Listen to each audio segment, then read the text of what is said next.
बड़ी प्रसन्नता का अवसर है कि आज शब्द विज्ञान पर प्रतिष्ठित कार्यशाला के उद्घाटन सत्र में हम लोग यहाँ पर उपस्थित हैं और मुझे इससे भी अधिक प्रसन्नता है कि इसका उद्घाटन करने के लिए आचार्य डॉक्टर प्रीति वर्षिणी जी यहाँ पर मंच पर विराजमान हैं और इस उद्घाटन के पश्चात कार्यशाला में प्रतिभाग लेने के लिए बीएचयू से, इलाहाबाद यूनिवर्सिटी से, इंदौर अहल्या यूनिवर्सिटी से, दिल्ली यूनिवर्सिटी से प्रतिभागीगण पधारे हुए हैं और ऑनलाइन भी बहुत से लोग इसका अध्ययन कर रहे हैं। तो अपने आप में यह बहुत महत्वपूर्ण होगी और यह कार्यशाला, जैसा कि मैंने आपको कहा, यह शब्द विज्ञान पर है और शब्द विज्ञान के अंतर्गत भी मुख्य रूप से स्फोट विषय पर है। तो शब्द विज्ञान के संबंध में हम लोग इस पर व्याख्यात्मक, तुलनात्मक, समीक्षात्मक और जितनी भी दृष्टियों से विचार विमर्श हो सकता है वो हम प्रस्तुत करेंगे, क्योंकि हम ये पाते हैं कि संस्कृत व्याकरण का जो शब्द विज्ञान है उसका अध्ययन करने के लिए अब हमारे पास बहुत एपरेटस उपलब्ध है, बहुत सी इंस्ट्रूमेंट्स उपलब्ध हैं, बहुत सा मैटर उपलब्ध है हमारे सामने। तो जिन जिन दृष्टियों से अब विचार संभव हो सकता है उन सभी दृष्टियों का उपयोग करते हुए हम आज इस पर विचार करने में समर्थ हैं। जैसे कि हम जानते हैं कि शब्द विज्ञान का सबसे पहला प्रारंभ और इसका विकास महर्षि पाणिनि के द्वारा हुआ और महर्षि कात्यायन और महर्षि पतंजलि त्रिमुनि व्याकरण के रूप में सुने जाते हैं। महर्षि पाणिनि ने और महर्षि कात्यायन ने जो शब्द विज्ञान की धारा उपस्थित की, इसमें कोई संदेह नहीं है, पूरी दुनिया के लोग मानते हैं कि अभूतपूर्व है और इतना बड़ा शब्द विज्ञान उन्होंने अपने ग्रंथ में उपस्थित किया। उन्होंने शब्द की सिद्धि बताई, शब्द का प्रकार बताया कैसे सिद्धि होती है। तो जो शब्द सिद्धि उन्होंने बताई उसका निरूपण करने के लिए और उसको व्यापक रूप प्रदान करने के लिए हमारे पास अब बहुत मैटर उपलब्ध। हम ये देखते हैं कि आधुनिक भाषा विज्ञान में जो तुलनात्मक भाषा विज्ञान आया, पूरा का पूरा तुलनात्मक भाषा विज्ञान जो आया वो महर्षि पाणिनि और कात्यायन के व्याकरण पर ही तो अवलंबित था। उन्हीं का अवलंबन बना करके तुलना हुई और तुलना जो हुई अपने आप में बहुत महत्वपूर्ण है, क्योंकि उससे यहां से लेके पूरे कालखंड में जो शब्दों का विकास हुआ वो और सुदूर देशों में जो संस्कृत के शब्दों का विकास हुआ वो, इन सब की तुलना हो सकती। तो अगर महर्षि पाणिनि ने इन सब की सामग्री ना दी होती तो हम तुलना प्रस्तुत नहीं कर सकते। तो पूरा नया भाषा विज्ञान आया, यानी 150 वर्ष कुल हुए होंगे, नया भाषा विज्ञान आया और नए भाषा विज्ञान की पूरा का पूरा मैटर, पूरी पीठिका, ये सब कुछ प्राचीन में महर्षि पाणिनि और कात्यायन इत्यादि से लिया गया था। तो कितनी बड़ी बात, व्याख्यात्मक के रूप में एक भाषा विज्ञान का जन्म हुआ और उनके जनक थे ब्लूमफील्ड। ब्लूमफील्ड ने कहा जाता है कि आधुनिक भाषा विज्ञान के पिता हैं, उन्होंने किया। तो आधुनिक भाषा विज्ञान के जो पिता ब्लूमफील्ड हैं, उनकी जो एक शाखा है उसका नाम है मॉर्फोलॉजी। मॉर्फोलॉजी कहते हैं, हिंदी में उसको रूप विज्ञान बोलते हैं। मॉर्फोलॉजी के जितने उदाहरण हैं वो लगभग सभी, मैंने सैकड़ों उदाहरण दिए होंगे, हो सकते हैं, उन सैकड़ों उदाहरणों में से अधिकांश उदाहरण तो संस्कृत और जो महर्षि पाणिनि ने सिद्धि प्रस्तुत की उसके आधार पर, क्योंकि महर्षि पाणिनि ने एक अभूतपूर्व चीज विकसित की और वो ये कि शब्दों की जो सिद्धि है वो दो चीजों को अलग अलग करके होती है। एक को हम कहते हैं प्रकृति, दूसरे कहते हैं प्रत्यय। प्रकृति और प्रत्यय को मिलाकर के शब्दों की सिद्धि होती है और उन्हीं प्रकृति प्रत्यय को मिलाकर के जो प्रक्रिया अब आई उसको उन्होंने नाम दे दिया मॉर्फीम अथवा मॉर्फोलॉजी। तो पूरा मैटर तो प्रकृति प्रत्यय से आया और उन्होंने उसका ये नाम दे दिया और इससे विकास किया। तो मैं ये कह रहा था कि जितना भी विकास चाहे तो डिस्क्रिप्टिव लिंग्विस्टिक्स में हो या कंपैरेटिव लिंग्विस्टिक्स में, मैटर तो वहीं से मिलता है पूरा का पूरा। कहां से? पाणिनि के द्वारा मैटर मिलता है। अब हम ये देखते हैं कि जितने भी शब्द हैं उनका हम अन्य दृष्टि से विवेचना कर सकते हैं। मैंने कहा आपको कि विवेचना का जो स्वरूप है हमारे लिए बदल गया, यानी कि आप शोधार्थी बैठे हुए हैं, शोधार्थियों को ये पता चल जाए कि हम इस आधार पर विवेचना कर सकते हैं, तो विवेचना का जो स्वरूप है और क्षेत्र है वो बदल जाता है, व्यापक हो जाता है। हम क्यों सोचे कि जितना उन्होंने बताया, महर्षि पाणिनि ने बताया, केवल उतना ही है, ऐसा क्यों सोचेंगे? महर्षि पाणिनि ने तो संकेत दे दिया। अब इस संकेत के आधार पर हमारा काम है कि हम उसको पढ़ाएं, हम उसको आगे पढ़ाएं। तो बहुत ही ब्रॉड स्कोप है, बहुत बड़ा स्कोप अगर समझ लिया जाए। अब देखिए ना, एक नख शब्द है, नवराण नवेदा सूत्र में नख शब्द का निपातन किया। उन्होंने बताया कि नख शब्द बनता है, उसका मतलब क्या होता है कि न ख माने इंद्रियां, इंद्री जहां पर ना हो, है ना, इतने पूरे में जो इंद्री रहती है और यहां पर जो है हमारी इंद्री गायब हो जाती है, क्योंकि इसको काट के फेंक सकते हैं, है ना। हजारी प्रसाद द्विवेदी ने कहा था नाखून क्यों पड़ते हैं तो उन्होंने तो कहा था नाखून क्यों पड़ते हैं, क्यों पड़ते हैं, क्योंकि अब उसमें इंद्री नहीं है ना। तो न खा कितना सार्थक उत्पत्ति है, अब इंद्री खत्म हो गई, इसलिए उसका नाम नख पड़ गया, है ना। तो अब ये तो उन्होंने बता दिया, अब आगे हम लोग क्या कर सकते हैं? हम लोग ये कर सकते हैं कि उससे नहा बना, हिंदी में हम लोग नहा, तो हिंदी में कहते हैं नख को नहा कहते हैं, वो बना, विकास हुआ। परंतु फारसी अरबी में जो नाखून बना वो इससे नहीं है। कोई कहे कि नख से नाखून बना, इससे नहीं है, खून शब्द उनका है, तो ना अलग है और खून अलग है, नाखून। ऐसा लगता है कि समान, ऐसा लगता है कि उससे बना हो। तो एक शब्द तो ऐसा है जो कि उससे नहीं बना, कहां पर नहीं बना? अरबी फारसी में। हमारे यहाँ बना, कहां बना? नाम के रूप में। तो वहां पर नहीं बना, यहां पर बना वो शब्द, है ना। ये एक ऐसा उदाहरण है। और दूसरा उदाहरण जैसे कि हम आपके समक्ष उपस्थित करें, एक उदाहरण यह है कि हस्तघ्न शब्द निरुक्त में आया, हस्तघ्न शब्द निरुक्त में हस्तघ्न शब्द आया, और हस्तघ्न के लिए उन्होंने मंत्र दिया, ज्याया हेतिम परिपाधमान हस्तघ्नो विश्वा वयुनानि विद्वान, है ना, मंत्र दिया। मंत्र में, उस मंत्र में कहा है कि ज्या माने धनुष की डोरी से अगर हाथ में प्रतिघात हो जाए या होने की संभावना हो तो हस्तघ्न से बचा लेते हैं, हस्तघ्न से बचा लेते हैं, हस्तघ्न से बचाते हुए, धनुष की डोरी से घाव को बचाते हुए, ऐसा वेद में कहा है। तो हस्तघ्न का मतलब क्या होता है? तो उसने कहा निरुक्त में कि हस्ते माने हन्यते, हस्ते हन्यते, ऐसा कहा है। अब बताइए, हाथ में मारा जाता है वो, है ना, वो जो हाथ में जो उसकी सुरक्षा के लिए होगा वो हाथ में मारा जाता है? ऐसा नहीं है ना। तो हन धातु का धारण अर्थ हो गया, हन्यते माने धार्यते, है ना। ऐसे ही सबने लिखा भी है, हस्ते माने हन्यते माने धार्यते, है ना। हन धातु मारने अर्थ में भी होती है, मगर यहाँ पर धारण करने में होती है। अब ये वाला जो शब्द है उसका अपभ्रंश इस अपने में, यानी पाली प्राकृत अपभ्रंश में हुआ ही नहीं, है ना। पहले मैंने एक उदाहरण दिया था कि नख का अपभ्रंश यहां पर हुआ, वहां नहीं हुआ। अभी मैं उदाहरण देने जा रहा हूं कि हस्तघ्न शब्द जो बना उसका जो अपभ्रंश है वो वहां हुआ, कहां? फारसी में दस्ताना बनता है, दस्ताना, है ना। अरबी वाले, फारसी वाले दस्ताना शब्द की व्युत्पत्ति करना चाहे तो उनको निरुक्त में और वेद में क्यों नहीं जाना पड़ेगा, है ना। निरुक्त और वेद ही ऐसा है जिससे कि उनको दस्ताना शब्द की व्युत्पत्ति मालूम पड़ता है, दस्ताना का मतलब क्या होता है उसकी व्युत्पत्ति मालूम चलती है ना। हम लोग हिंदी में जो हजार बोलते हैं उसकी व्युत्पत्ति मालूम चलती सहस्र से, है ना।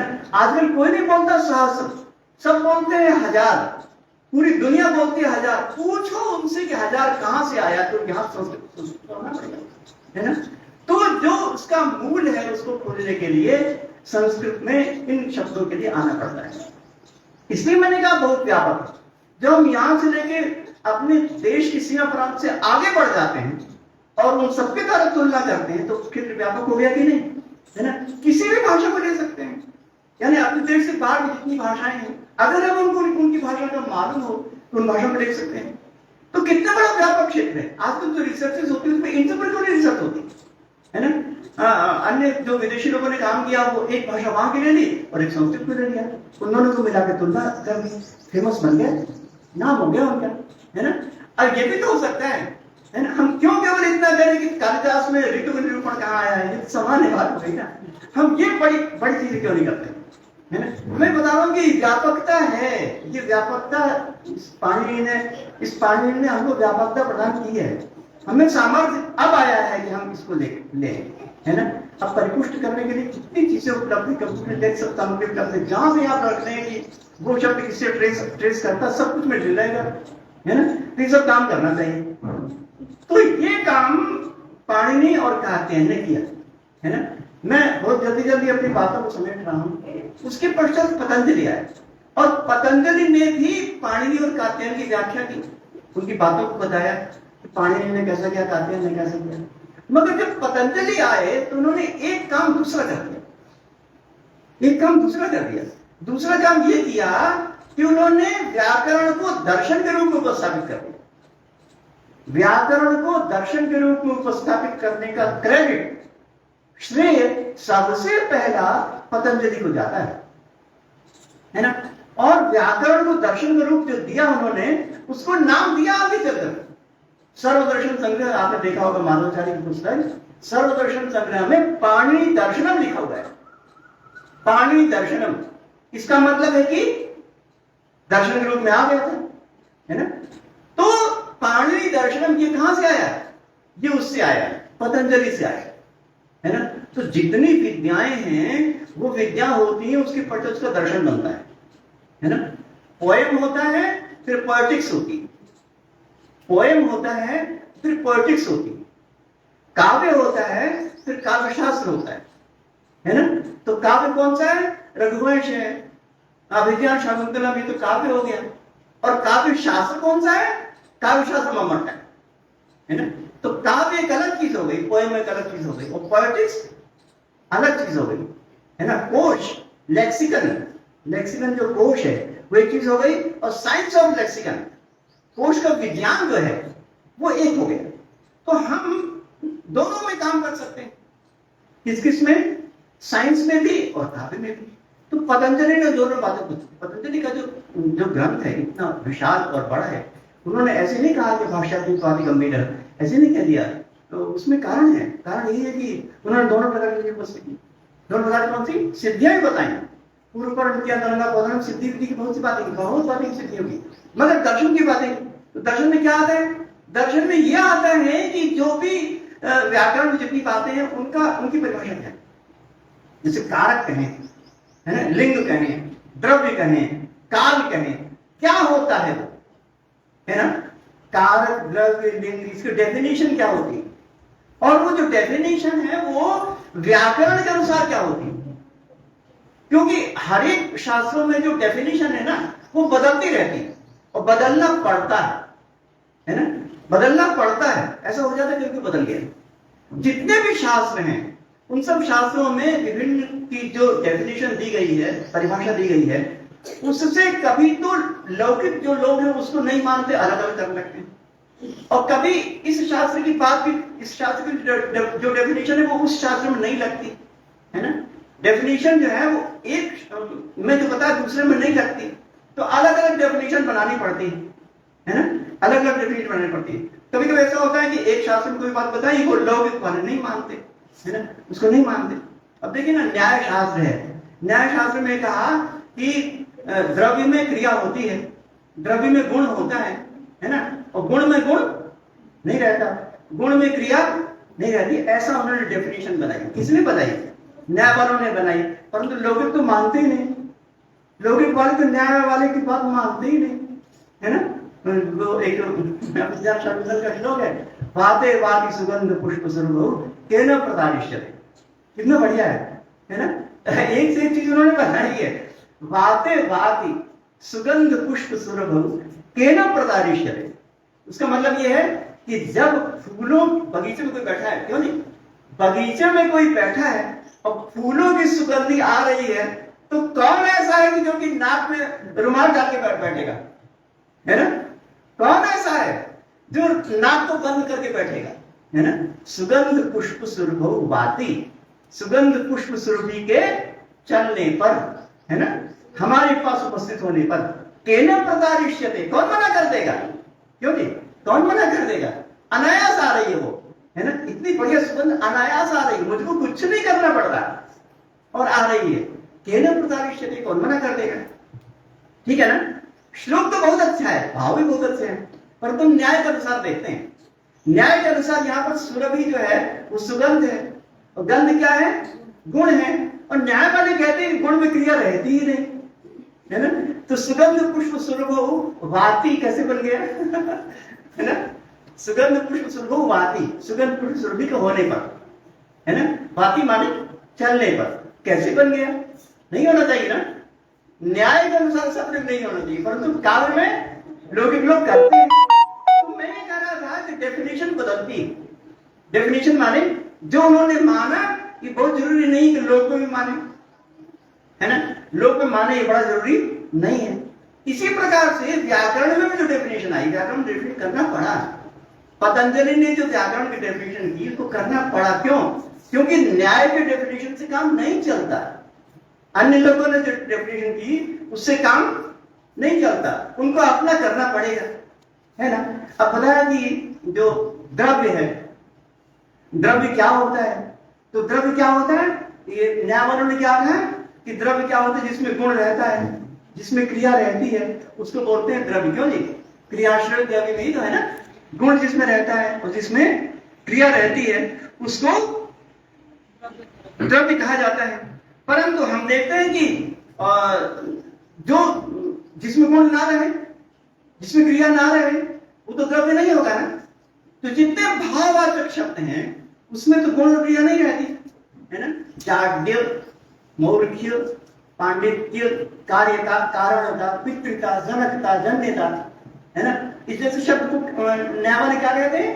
ये उनमें रहने वाला धर्म है, गुण भी नहीं है, उनमें रहने वाला धर्म है ना। और उसमें तो क्रिया रहने का, उसमें तो क्रिया इत्यादि रहने का सवाल नहीं, है ना। तो इस प्रकार से वो कहते हैं कि वो द्रव्य नहीं है, क्योंकि उसमें कोई गुण नहीं रहता, इसमें क्रिया नहीं रहती, किसमें? कर्ता कारण इत्यादि में, है ना। जो धर्म होते हैं ऐसे होते हैं। ये बात किन्होंने कही? न्याय वाला ने कही। परंतु हमारे यहाँ तो उसको द्रव्य मान करके उसमें विभक्ति लानी है, हमारे यहाँ पे विभक्ति लानी है। जाट्यम धियोरति, जाट्यम धियोरति में जाट्य शब्द है, उसका विभक्ति लानी है। हम न्याय का अगर द्रव्य लेंगे तो जाट्य में कैसे प्रातिपदिक संज्ञा कर पाएंगे? क्यों जी, जाट्य की हम विभक्ति कैसे ला पाएंगे अगर द्रव्य नहीं मानेंगे तो, है ना। तो न्याय वालों को द्रव्य तो नहीं हो सकता। कन्या पितृत्व करुणाम दृष्टम, कन्या पितृत्व, पितृत्व जो है वो कैसा है? वो धर्म है। पिता में रहने वाला जो पितृत्व है वो तो धर्म है, वो कोई द्रव्य तो नहीं है। तो जब द्रव्य नहीं है तो फिर हम विभक्ति कैसे ला पाएंगे? इसलिए व्याकरण को जाट्यम में, पितृत्व में अलग अलग विभक्ति बताने के लिए परिभाषा अलग बदलनी पड़ेगी ना, परिभाषा बदलनी पड़ती, इसलिए उन्होंने कहा, है ना। तो जितनी परिभाषाएं बदली गई है, जितनी परिभाषाएं बदली गई है वो उसको व्याकरण के जितने पुराने लोगों ने कहा वहां से चली आई, है ना। सबसे पहले निरुक्त ने कहा कि व्याकरण सम्मत द्रव्य की परिभाषा क्या होती है। निरुक्त ने सबसे पहले कहा व्याकरण सम्मत, न्याय सम्मत नहीं, व्याकरण सम्मत। इतनी बढ़िया परिभाषा थी द्रव्य की, उन्होंने कहा कि अद्वैत सत्तानुपदेशम, जिसको मैं अंगुली से ऐसे कर पाऊं, है ना। ये रहे भास्कर जी, ये रहे, है ना, मैं उंगली दिखा पाऊं। क्यों नहीं? अब चौबाह में उंगली नहीं दिखा सकता ना मैं, परंतु आत्म मतलब जिसमें लंबाई चौड़ाई है, जिसमें आयाम है ना। और आयाम ना भी तो मैं उसके उस रूप में कल्पना कर सकता हूं, अगर आयाम की मैं कल्पना कर पाऊं, है ना। उसमें ये धार्मिक दृष्टि नहीं तय करना है कि आयाम है कि नहीं, मैं मानता हूं आयाम में तो है। तो इस दृष्टि से वो द्रव्य होता है। फिर इस बात को आगे चल करके महाभाष्य ने बताया कि नहीं ये भी द्रव्य होता है, ठीक है ना। क्रिया के संबंध में तो न्याय ने कहा कि जो क्षणिक होती है क्रिया होती है, एक क्षण या पंच क्षणा होती है क्रिया रहती है। परंतु काशिका में और महाभाष्य में कहा कि नहीं, जब से पचन क्रिया शुरू करेगा और जब तक करेगा, 3 घंटा करेगा, 3 घंटा क्रिया प्रारब्ध परिसमाप्ति क्रिया, है ना, तब से क्रिया रहेगी। तो बदल दिया ना, क्रिया बदली गई, क्रिया भिन्न प्रकार से बदली गई।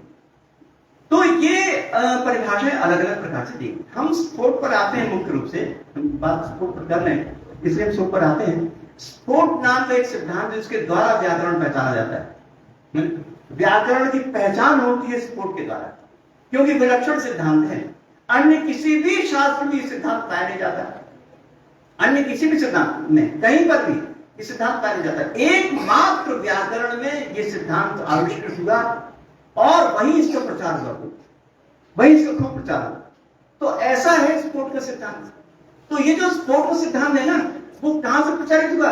इतनी छोटी सी लकीर से। मान क्या होता है, आपको 2 लाइन में कोई बात कही, 2 लाइन में महर्षि पतंजलि ने अपनी बात कही, 2 लाइन में, है ना।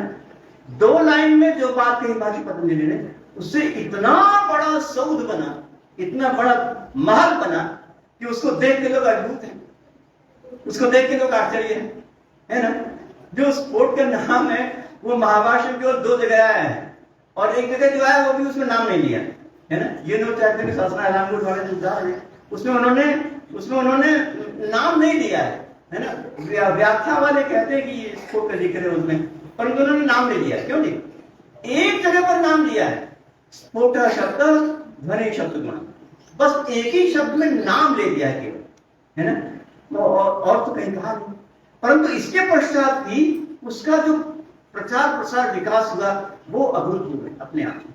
तो हम ये देखते हैं कि इसका जो विकास हुआ वो विभिन्न जगहों पर हुआ, है ना। अगर हम केवल भाषा विद्या में ले लें, अगर हम भाषा विद्या में केवल ले लें, तो स्फोट का जो विकास हुआ वो उभरना, है ना। कोई चीज है और उभर करके बाहर आ गई, है ना, वो उसमें विकास हुआ। जो अपना ग्रंथ है, जैसे कि साहित्य में लिखा स्फुटित ताम्र तताम्र वर्णम जगत, है ना। जो आम है और आम के बौर हैं खिल गए पूरे बगीचे में, क्यों जी? पीले पीले आम हो गए सब जगह। तो उसको क्या कहा? स्फुटित ताम्र तताम्र वर्णम जगत, है ना।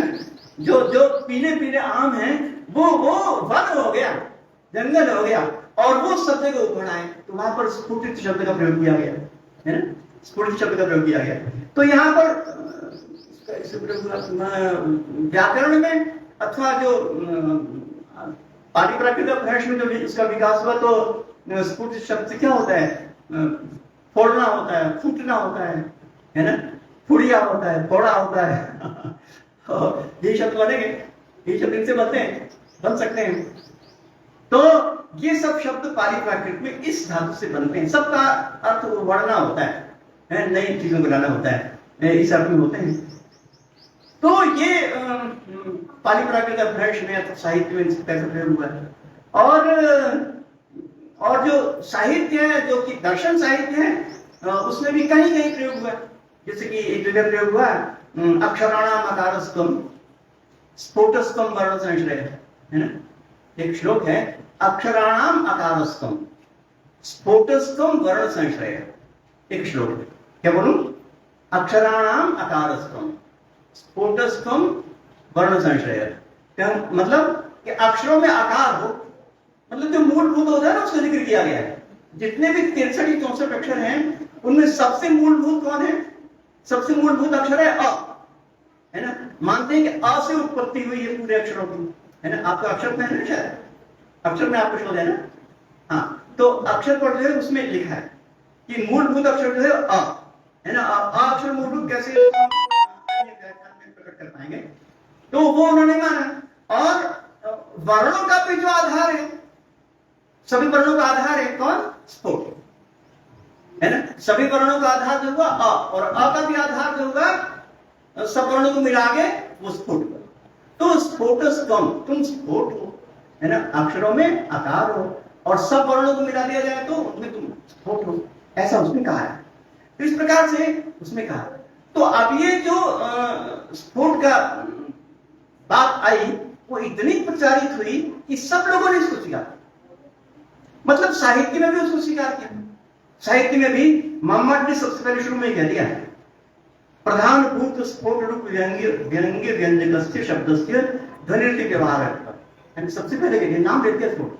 मतलब इतना प्रसिद्धि हो गई थी, क्यों थी? आचार्य मोहम्मद जैसे विद्वान और स्फोट के सबसे पहले शुरू में नाम लें, उसका मतलब है कुछ, है ना। तो मतलब निकलता है। तो उन्होंने कहा कि, और ध्वन्यालोक में कहा कि प्रथम वैयाकरण में प्रथम है। क्यों? क्योंकि उन्होंने स्फोट का आविष्कार किया, है ना। तो कहते हैं कि जिस प्रकार से हमने ध्वनि का आविष्कार किया है साहित्य में, उसको हमने स्फोट से प्रेरणा प्राप्त की, स्फोट से उन्हें प्रेरणा पाई। कैसे? कि जो स्फोट रूप जो व्यंग्य होता है, हमारे यहाँ पर व्यंग्य होता है कहाँ? साहित्य में। साहित्य में व्यंग्य होता है ना? और जो स्फोट होता है वो भी व्यंग्य होता है। स्फोट भी व्यंग्य होता है और साहित्य में भी व्यंग्य होता है। उस व्यंग्य का जो व्यंजक होता है उसको वे लोग भी ध्वनि कहते हैं और हम भी ध्वनि कहते हैं, है ना? मम्मट ने कहा, मम्मट ने क्या कहा कि स्फोट रूप जो व्यंग्य, मेरी बात समझ रहे ना? स्फोट रूप जो व्यंग्य है उसका व्यंजक होता है। तो व्यंजक कौन होता है? व्याकरण में जो अक्षर होते हैं या शब्द होते हैं जो हम बोल रहे हैं वैखरी माला, तो वो व्यंजक होता है। और साहित्य में भी वो व्यंजक होता है, उसको ध्वनि कहते हैं। तो दोनों जने ध्वनि कहते हैं, परंतु अर्थ अलग अलग है। हमारे यहाँ पर जो व्यंग्य होता है वो कैसा? वो साहित्य में लागू होता है। सुवर्ण पुष्पम पृथ्वीम चिन्वन्ति पुरुषाश्रय, है ना? सुवर्ण पुष्पम पृथ्वीम, तो सुवर्ण पुष्पम, है ना? सोने को फूलने वाली पृथ्वी, है ना? अब बताइए, पृथ्वी सोना फूलती है? पृथ्वी सोना फूलती है क्या? पृथ्वी सोना तो फूलती नहीं है, तो व्यंजना तो करनी पड़ेगी, है ना? तो व्यंजना करनी पड़ेगी। क्या व्यंजना करनी पड़ेगी? बहुत बढ़िया बहुमूल्य वस्तुओं को उपलब्ध कराने वाली, है ना? कोई सोने बहुमूल्य थोड़ी है, हमारी रोटी बहुमूल्य सबसे ज्यादा, है ना? सोना ना हो तो बहुत काम चलता है, जिंदगी पर सोना काम चलता है, रोटी में तो काम नहीं चलता है ना? यहां से लेके और बड़े से बड़े उद्योगपति वो भी 2 रोटी जरूर खाता है ना? वही 2 रोटी, सोने से नहीं चलता है काम, है? तो सोना का व्यंजना से क्या कहा गया? वो बहुमूल्य वस्तु कौन? जो कि हमारे उपयोग में आती, उसको फूलने वाली पृथ्वी। तो सुवर्ण पुष्पा जो है वो अविवक्षित वाच्य हो गया, वाच्य उसमें अविवक्षित हो गया और व्यंग्य उससे प्रधान हो गया। तो अविवक्षित वाच्य को प्रकट करने वाला कौन? शब्द सुवर्ण पुष्पाम। और हमारे यहाँ पर ध्वनि कौन? जो स्फोट से निकलने वाली ध्वनि वो होती है। तो नाम दोनों ने ध्वनि लिया है और उसकी अलग अलग लोगों ने अलग अलग प्रकार से व्याख्या की। और ये जो स्फोट आया, उस स्फोट की न जाने कितने लोगों ने कितने प्रकार से व्याख्या की। ये जो व्याख्या है वो न्याय के प्रतिषेध में हुई, क्योंकि न्याय को तो नहीं मानते, न्याय के प्रतिषेध में हुई, और उसके पश्चात वेदांत की दृष्टि से भी हुई, और अद्वैत वेदांत की दृष्टि से भी हुई, और तंत्र शास्त्र की दृष्टि से भी हुई। तो दृष्टियां बहुत अनेक अनेक प्रकार के लोग हैं, लोगों ने इसकी व्याख्या अलग अलग प्रकार से की, और लोगों ने वेदांत से मिला दिया। उन्होंने व्याख्या अलग ढंग से की, उन्होंने व्याख्या अलग ढंग से की, उन्होंने आके मिला दिया, है ना? ऐसा हुआ। जैसे कि देखते हैं, जैसे कि 4 प्रकार की जो वाणी सबसे पहले वेद में कहा कि वाणी जो 4 प्रकार की होती है ना? उसमें कहा तुरीयम वाचो मनुष्य वदन्ति, ऐसा उसने कहा। तो 4 प्रकार की जो वाणी होती है वो कौन सी वाणी होती है? वेद में नहीं कहा। अब व्याख्या होती है ना? तो व्याख्या भिन्न भिन्न प्रकार की व्याख्या होती है, कोई कुछ कहे कोई कुछ कहे। तो सामान्य व्याख्या ये हुई कि वो पराप्रश्न मध्यमा वैखरी नाम की हुई। तो ये जो पराप्रश्न मध्यमा वैखरी है उसकी व्याख्या अद्वैत वेदांत दृष्टि से भिन्न प्रकार है। अद्वैत वेदांत में कहा है कि जो कोश विभिन्न प्रकार के बताए, जैसे कि अन्नमय कोश होता है, प्राणमय कोश होता है, मनोमय कोश होता है, विज्ञानमय कोश होता है। तो इन कोश से जो पराप्रश्यंती है उसको टैली कर बता कि जो स्फोट है वो मनोमय कोश के सदृश है, मनोमय कोश के साथ जुड़ता है, उसकी व्याख्या उससे हो सकती है। बताना पड़ेगा ना वो किस प्रकार का है। तो अगर इस प्रकार का बताएं तो मनोमय कोश के साथ जुड़ता है, ऐसी व्याख्या ऐसा बताना पड़ेगा, हमको उसकी साथ जोड़ना पड़ेगा। तो उन्होंने बताया कि इसको हम मनोमय कोश के साथ जोड़ सकते हैं। तो ये वेदांत सूत्र की व्याख्या हो गई, उन्होंने बताया।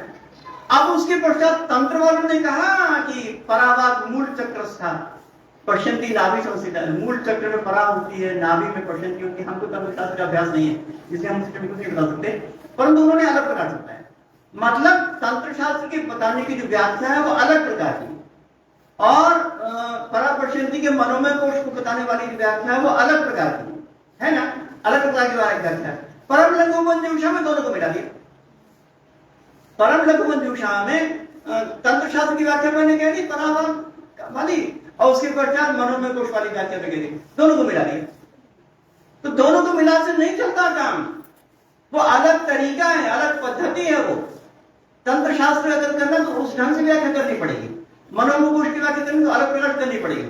लोग मिला देते हैं, मिला करके दोनों में घात में कुछ साबित कर देते हैं, तो उन्होंने उसको आपस में मिला दिया, तो इस प्रकार की व्याख्या हो गई। आगे चल करके सबसे पहले सबसे बड़ी व्याख्या तो वाक्यपदी में की गई है ना, स्फुट की जितनी बड़ी व्याख्या वाक्यपदी में की गई है उससे बड़ी व्याख्या शायद ही कहीं पर की गई हो, सबसे बड़ी व्याख्या उसमें हुई। परंतु अद्वैत वेदांत के साथ मिलाकर के जो वाक्यपदी में व्याख्या हुई, उस अद्वैत वेदांत के सबसे पहले जो संस्थापक शंकराचार्य हैं उन्होंने खंडन कर दिया। है ना गजब, है ना गजब। अद्वैत वेदांत को मान करके भर्तृहरि ने उतनी बड़ी व्याख्या की, अनादि निधनम ब्रह्म, शब्द ब्रह्म की स्थापना की, अद्वैत वेदांत को मानते हैं। और अद्वैत वेदांत के सबसे बड़े संस्थापक कौन? शंकराचार्य। शंकराचार्य ने स्फोट खंडन कर दिया। शंकराचार्य के ग्रंथ में स्फोट खंडन पाया जाता है। तो हम ये देखते हैं कि अलग अलग धाराएं स्थापित हो रही हैं। एक तरफ उसी को मानने वाले इसका खंडन कर रहे थे, दूसरी तरफ उसी का आधार लेकर के उसकी व्याख्या कर रहे थे, है ना। तो ऐसे ऐसी स्थिति हुई। तो हम यहाँ पर जो 5 की कार्यशाला है उसमें हम विस्तार से बताना चाहेंगे कि किस आधार पर उन्होंने खंडन किया, स्फोट का शंकराचार्य ने किस आधार पर खंडन किया, और वाक्यपदी ने किस आधार पर उसकी व्याख्या की। ये सब हम बातें अपने अपने कार्यशाला में बता पाएंगे, ऐसा हमको लगता है। तो शंकराचार्य अद्वैत वेदांत की व्याख्या करते हुए जो वाक्यपदीकार ने कहा, वो जो कारिका बनाई, अनादि निधन ब्रह्म शब्द लक्षणम, शब्द ब्रह्म की स्थापना। तो शब्द ब्रह्म की स्थापना कैसे होती, कैसे ये माने जब शब्द ब्रह्म है ना। जेहन में उतरना चाहिए ना, प्रैक्टिकल स्थापित होना चाहिए ना। इस प्रकार से शब्द ब्रह्म स्थापित होता है। जैसे कि अद्वैत वेदांत ने जो सच्चिदानंद स्वरूप की स्थापना कर दी, अब सच्चिदानंद स्वरूप के साथ साथ वो भी ब्रह्म है, वो भी शब्द स्वरूप की स्थापना कैसे होती है। स्थापना करनी पड़ेगी, अपने आप को रिसर्च में लिखना पड़ेगा। केवल वाक्यपदी में लिख दिया है उससे नहीं, आप ये बताइए कि जो सच्चिदानंद स्वरूप ब्रह्म है उसकी शब्द स्वरूप ब्रह्म के साथ साम्य कैसे होता है, मिलान कैसे होता है, ये बताना पड़ेगा, है ना। ये जब तक नहीं बताया जाएगा तब तक हम उसको सब मिला नहीं सकते। तो हमें लगता है कि मिलान का जो तरीका है वो ये कहते हैं कि जैसे मान सत्यानंद स्वरूप है ना, 3 स्वरूप होता है। ब्रह्म कितने स्वरूप है? सत्स्वरूप है, चित्त स्वरूप है, तीसरा आनंद स्वरूप है। व्याकरण वाले कहते हैं कि चौथा स्वरूप और भी है। कौन सा? शब्द स्वरूप भी, है ना। व्याकरण वालों की अपनी स्थापना, इसलिए व्याकरण को, इस सिद्धांत को बहुत बड़ा मानव समझा जाता है। क्यों? क्योंकि उन्होंने ये बताया के पहचान कि सत्स्वरूप, चित्त स्वरूप, आनंद स्वरूप, ये तो बताया शंकराचार्य ने अद्वैत वेदांत में। आनंद स्वरूप भी है ये बताया वाक्यपदी का है पतंजलि में, है ना। ये उनकी नई बात हो गई, ये उनकी नई बात होती है ना। ऋग्वेद में लिखा कि अस्ति भाति प्रियम चेति नाम रूपेति पंचकम, है ना। उसमें लिखा कि दुनिया कैसी होती है, दुनिया कितनी तरह की होती है? 5 तरह की होती है दुनिया। दुनिया कितनी तरह की होती है? 5 तरह की होती है। अस्ति भाति प्रियम चेति नाम रूपेति पंचकम, है ना। नंबर 1 कौन सा होता है? अस्ति। नंबर 2 भाति, नंबर 3 प्रियम, नंबर 4 नाम, नंबर 5 रूप, है ना। ये 5 तरह की दुनिया होती है, ऐसा वो कहते हैं। अस्ति भाति प्रियम चेति नाम रूपेति पंचकम। फिर कहते हैं आद्यम त्रयम ब्रह्म रूपम। आद्यम त्रयम माने पहले जो 3 हैं, पहले जो 3 है कौन? सत, चित और आनंद, वो ब्रह्म रूपम, वो तो ब्रह्म रूप है। और जगत रूपम तत्वद्वयम, और नाम और रूप जो है वो क्या है? वो जगत रूप है ना। 3 ब्रह्म के स्वरूप हैं और 2 नाम और रूप ये हैं कि जगत के स्वरूप। ऐसा वेदांत के समर्थकों ने बताया, ऐसी व्याख्या की। अब तो व्याकरण वाले कहते हैं कि नहीं, हमारे यहां तो अस्ति भाति प्रियम नाम इतना ब्रह्म रूप, क्यों नहीं, है ना। वेदांत वाले क्या कहते हैं? अस्ति भाति प्रियम नाम इतना, यहां तक वो है ब्रह्म रूप, और केवल रूप बचा वो जगत रूप, वो जगत रूप है ना। तो इसकी सिद्धि के लिए बताना पड़ेगा कि अस्ति भाति प्रियम और नाम में ऐसी कौन सी समानता जिससे कि हम एक साथ स्वीकार कर लें। जब तक समानता ना हो तब तक हम इन चारों को एक कैसे कह पाएंगे। अस्ति भाति प्रियम में कौन सी समानता है, और अस्ति भाति प्रियम नाम में कौन सी समानता है। उस समानता के आधार पर हम उनको एक कहें। अगर भिन्न भिन्न हो तब तो हम समान नहीं बता पाएंगे। अस्ति भाति प्रियम और नाम नहीं बता पाएंगे, नाम में समानता करनी पड़ेगी। तो इसकी स्थापना वे लोग करते हैं, अथवा हम लोग को शोध में करना है, अथवा हम लोग को अपने में करना है। तो अस्ति भाति प्रियम में पहले देखते हैं कि अस्ति भाति प्रियम में कौन सी समानता है। कौन सी समानता है? वो अस्ति भाति प्रियम तीनों ऐसे होते हैं जिसका कोई नहीं होता, जिसका, है ना। वो कहते हैं कि अगर उसका हो जाए तो वो उससे भिन्न है ना। मेरा डंडा, तो डंडा मेरा है, इसका डंडा मेरे चला गया, मैं डंडा नहीं हूं क्योंकि मेरा डंडा हो गया। जो मेरा होता है ना वो उसमें शामिल नहीं होता है ना। तो जो उसका है तो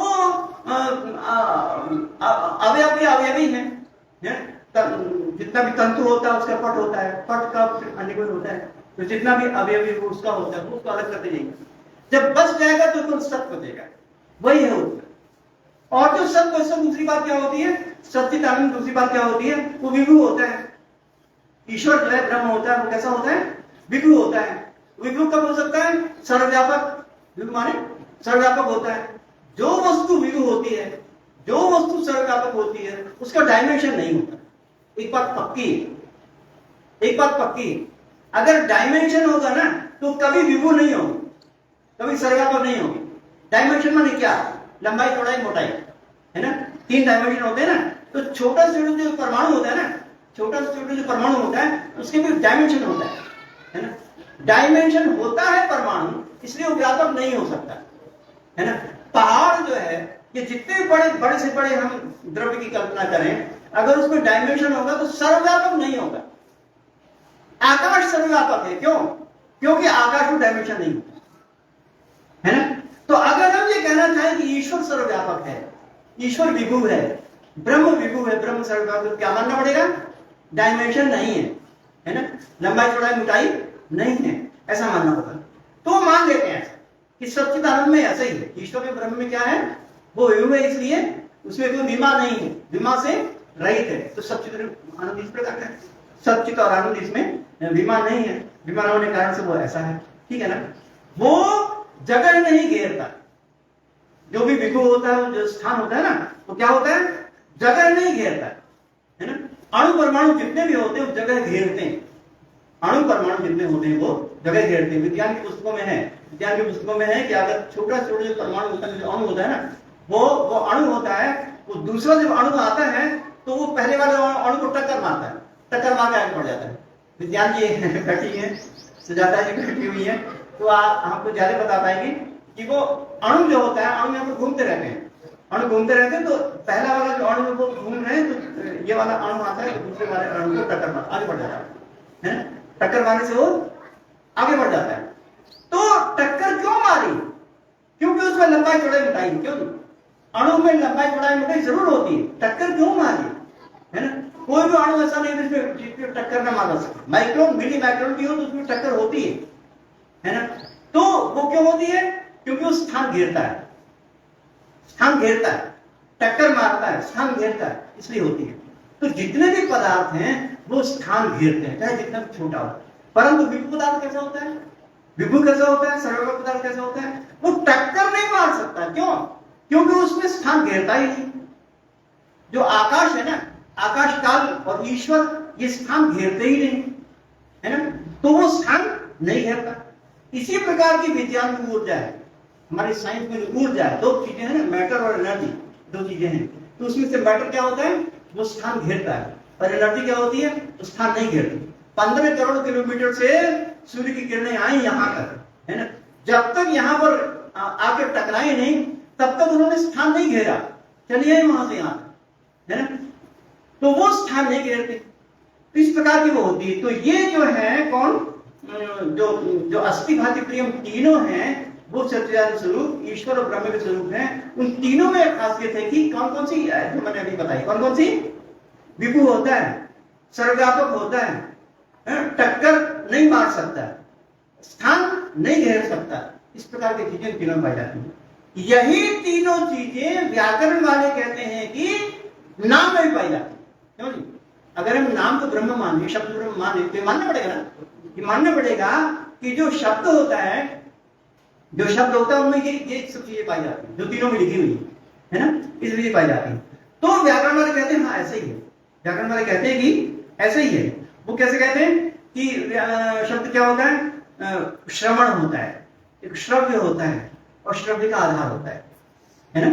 एक श्रवण होता है, श्रवण का मतलब हम जिससे सुने, श्रवण इंद्रिय है ना, सुनने का जो कारण है, सुनने का जो कारण है कौन? श्रवण इंद्रिय। और शब्द कैसा है? श्रवण, वो शब्द हुआ, और श्रवण का आधार कौन सा है? आकाश, वो श्रवण का आधार हुआ। तीन चीजें होंगी, कौन कौन सी? एक शब्द, और एक शब्द का उपकरण, और तीसरा शब्द का आधार, है ना। कौन कौन तीन चीजें हुई? शब्द, शब्द का उपकरण, शब्द का आधार। ये तीनों चीजें स्थान नहीं घेरती। वेदांत दृष्टि से ये तीनों चीजें स्थान नहीं घेरती। क्यों नहीं घेरती? जो श्रवण का कारण है, श्रोत्रेंद्रिय, उसको क्या माना गया न्याय में, वेदांत में? जो श्रोत्रेंद्रिय न्याय और वेदांत में क्या माना गया? वो किसी से बनती नहीं है, बस वो होती ही है, श्रोत्र स्वरूप होती है। ऐसा न्याय वाले कहते हैं, वेदांत वाले कहते हैं कि आकाश स्वरूप होती है, आकाश से नहीं बनता, आकाश से बनकर कुछ नहीं आती, क्योंकि जो विभु पदार्थ होता है उससे कोई चीज बनती नहीं है। क्यों? जो स्पेस होता है उससे कोई बन नहीं सकता, मिट्टी से बन सकता है, तंतु से बन सकता है, परंतु आकाश से कोई नई चीज बने ऐसा नहीं हो सकता। इस प्रकार से जो श्रवण है, जो कि इंद्रिय है, जो श्रवण स्वरूप है, उससे कोई वस्तु बनती नहीं है। इसलिए श्रवण इंद्रिय कैसा हो गया? विभु हो गई, है ना, स्थान न घेरने वाली हो गई। और जो शब्द है, शब्द कैसा है? उसमें होने वाला गुण है, तो गुण भी स्थान नहीं घेरता, द्रव्य स्थान घेरता है, पर द्रव्य होने गुण स्थान नहीं घेरता। इसलिए वो जो शब्द है वो भी स्थान न घेरने वाला हो गया। और जो श्रवण का आधार है, शब्द का आधार कौन सा? आकाश, आकाश भी स्थान नहीं घेरता। इस प्रकार से व्याकरण वालों ने कहा कि श्रवण, श्रव्य और श्रव्य का आधार, ये तीनों चीजें स्थान नहीं घेरती, उनके टुकड़े नहीं हो सकते, है ना, उनमें टक्कर नहीं हो सकती। इसलिए वो सच्चिदानंद के समान है, इसलिए वो सच्चिदानंद के तद्रूप है। जो सत्य है, जो चित है, जो आनंद है, वही नाम है। ऐसा व्याकरण वालों की मान्यता है। ऐसा मान करके फिर उन्होंने शब्द को ब्रह्म के रूप में स्थापित कर दिया। अब उसके बाद विभक्ति यदि कैसे होता है हम अगले में कहेंगे, परंतु इन्होंने नाम की स्थापना उस आधार पर में कर दी, तो उससे वो बना कि वो अपने आप में शब्द ब्रह्म बन गया। इस प्रकार की जो पूरी स्थापना है वो उनसे निकलती है। हम लोग ये हो सकता है कि अन्य दर्शन में उसका किसी रूप में खंडन भी करें, जैसे हम खंडन वाली बातें आगे भी कार्यशाला में बताएंगे आपको, खंडन भी करें, परंतु मंडन करने के लिए भी खंडन की बातें समझ में आनी चाहिए, है ना। वो कहते हैं कि जो शत्रु हो, जो कि आलोचना करता है, वो सदा खुशामद रखने वाले की अपेक्षा ज्यादा बढ़िया है ना। आलोचना करने वाला मित्र खुशामद करने वाले से ज्यादा बढ़िया है, क्योंकि जो आलोचना करने वाला है, अगर आलोचना करते हैं तो सही से करता है ना। खुशामद तो हर समय करता है, इसका मतलब उसको कोई मूल्य नहीं है। तो अगर किसी ने उस दर्शन की, उस बात की आलोचना भी की है, तो उसको समझना नहीं चाहिए कि आलोचना क्यों की है ना, आलोचना उसने क्यों की है, और वैसी आलोचना हो सकती है कि नहीं, और उसके पश्चात आप अपनी बुद्धि लगाइए, है ना। इतने लोगों ने इतने प्रकार के मंतव्य पक्ष स्थापित कर दिए, है ना। सब जितने भी हजारों लाखों करोड़ों लोगों ने जितने भी मंतव्य स्थापित किए, वो एक तरफ, और आपकी भावना, आपकी धारणा, आपका सोच एक तरफ, अकेला एक आपका अलग है, और बाकी पूरे लोगों का मंतव्य अलग है कि नहीं। आप अपने शोध में ये बात लिखते हैं कि उन लोगों ने ऐसा लिखा, उन लोगों ने ऐसा लिखा, जाने दीजिए, हमको कैसा लगता है, क्यों नहीं, हमको कैसा लगता है, ये तो आना चाहिए ना, हमको किस प्रकार लगता है, ठीक है, हाँ, हमको किस प्रकार लगता है। तो ये दुनिया में जितने भी धरती पर जब चलते हैं ना, तो पदचरण बनते हैं, पद्धति बनती है ना, आकाश को पदचरण नहीं बना करते हैं। तो वहां पर आप नई जो रिसर्च करते हैं तो आकाश में करते हैं, जिसमें कि अपना किसी दूसरा पदचरण नहीं देखते, मैंने क्या बनाया वो करते हैं, है ना। आपका क्या कंट्रीब्यूशन है वो बताइए, कैसा लगता है आपको स्वयं, इतना लोगों ने तो लिख दिया कर दिया, आपको कैसा लगता है सो बताइए। इसलिए दोनों पक्षों को भली प्रकार से समझना पड़ता है, जानना पड़ता है। जिसके भी सिद्धांत को जानना चाहे उसके दूसरे सिद्धांत को भली प्रकार जानना चाहिए कि वो क्यों ऐसा मान रहा है ना। पहले इसको वो माने, बताएं, तब उसको समझें। तो अपने प्राचीन ग्रंथों में सिद्धांत बहुत से स्थापित हुए और बहुत से अभी भी चल रहे हैं, और उन सबको समार लेते हुए अपनी दृष्टि से बातों का विवेचन करना ही शोध कहलाता है। तो इसलिए जरूरी है कि हम सबको बड़े विस्तार से देखें और फिर जाने कि उसने क्या क्या कहा है, कैसा कैसा कहा है, तो ही शोध प्रकार हो सकती है। हम अपनी कार्यशाला में ये कोशिश करेंगे कि जो भी मंतव्य हैं उनको हम विस्तार से समझा सकें, बता सकें, और उसके आधार पर जितना भी निर्णय प्राप्त हो सकता है वो कर सकें। तो बड़ी खुशी हुई अपने गढ़ सत्र में अपनी बातें आपके समक्ष रखी। और इसके पश्चात हमारी उद्घाटन सत्र की मुख्य अतिथि आचार्य डॉक्टर प्रीति मशीन जी से निवेदन है कि वो अपना उद्बोधन व्याख्यान प्रारंभ करें। धन्यवाद।